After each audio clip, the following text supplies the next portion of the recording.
Kasagaran ang tawo sa kalibutan nagapas og bahandi, nagapas og kabtangan, nagapas og kahibalo, nagapas og mga butang nga kini makahatag nila og karangyaan.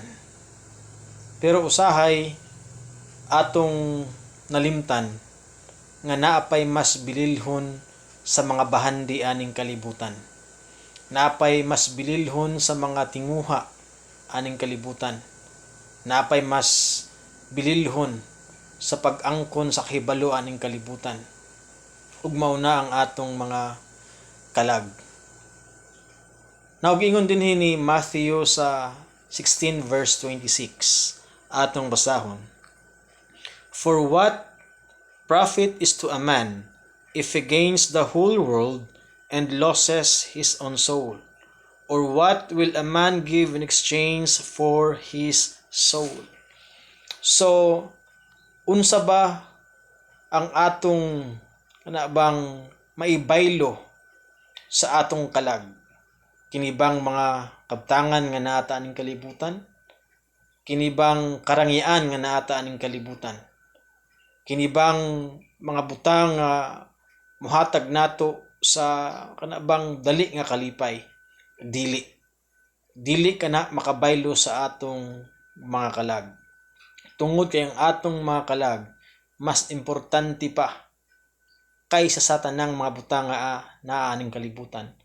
Apan ang tawo usahay para nila mas bililhon ang mga butang niini kaysa sa atong mga kalag. Bagay na usahay makalimuta sa pag-ila sa Dios.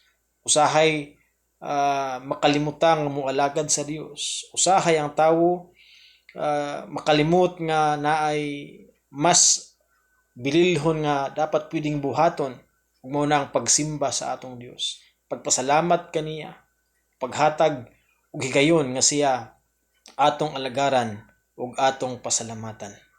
Ang uban mas importante pa ang mga butang aning kalibutana. Now, walay mali sa pagpaningkamot. I'm not saying di ta maningkamot. Apan atong makita unta nga naay mas importante nga atong hunahon muna ang atong mga kalag ug ato kining pakanon sa pulong sa Dios. Ato nang mahimo kung kita muadto sa iyahang balay tigumanan. Ang pag-alagad kaniya, pagsimba kaniya, ug pag-atag og gayon nga siya atong pasalamatan. So unta mga kabakyard, mga igsuon ug mga kahigalaan, makita nato nga mas bililhon ang atong kalag kaysa sa butang aning kalibutan. Again, happy Lord's Day and good night.